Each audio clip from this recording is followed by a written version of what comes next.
Good luck. Nag-survey kami ng 100 Pinoy and the top 6 answers are on the board. Ito nasa lamay ka.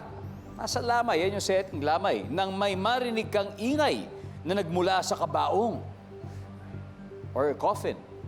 Ano kaya yun? Marela. Nabuhay ang patay? Nabuhay yung patay. Nabuhay yung patay. Nandiyan ba kaya yan? Hoy! Marela, pass or play? We will play. All right, let's go play round 1. Tara. Nabuhay yung patay. Eto, imagine, nasa lamay ka. May narinig ka na ingay mula sa kabaong. Ano kaya yun, Isabel? Daga. Nakarating sa loob. Malay mo, humukay. Dinagana yung, yung bangkay. Nako po. Survey says, Rona, ano pa kaya meron sa loob? Ba't kaya umingay yung kabaong?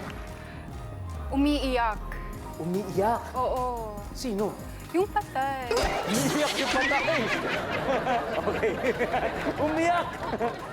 Wala.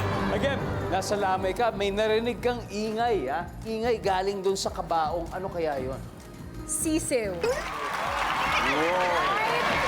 diba sa kabaong may sisew. Hindi, alam nyo, minsan tradisyon na nilalagyan ng sisiw sa ibabaw ng kabaong, lalo na kapag naging biktima ng krimen, para makonsensya daw yung suspect. Para makonsensya yung suspect. Para sumuko. Nandyan ba ang sisiw? Marela, nasa lamay kami, may narinig kang ingay mula sa kabaong. Ano kaya yun? May pusa.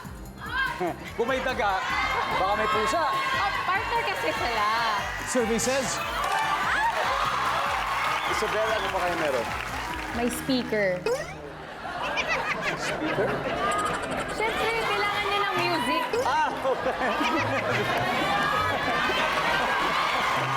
May Bluetooth speaker doon sa loob. Andiyan ba yan sa survey? Wala. I like that answer. Boys, time to huddle. May lamay, may narinig kang ingay sa loob ng kabaong. Ano kaya yun, Rona? Huni ng ibon. Oh, yung huni ng ibon. Pwede. Nasa loob. Ano yan?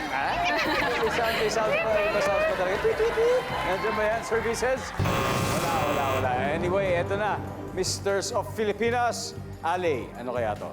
Ano kaya ang ingay na narinig mo sa kabaong? Ahas. Ahas. Inaahas na. Nico? Magnanakaw.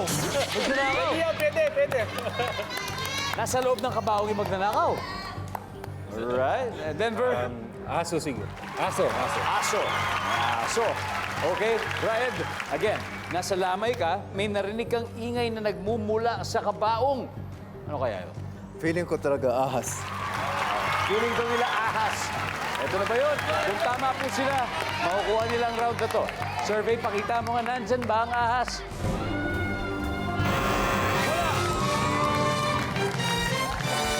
Palakpakan po natin ang Hiyas ng Pilipinas. May 68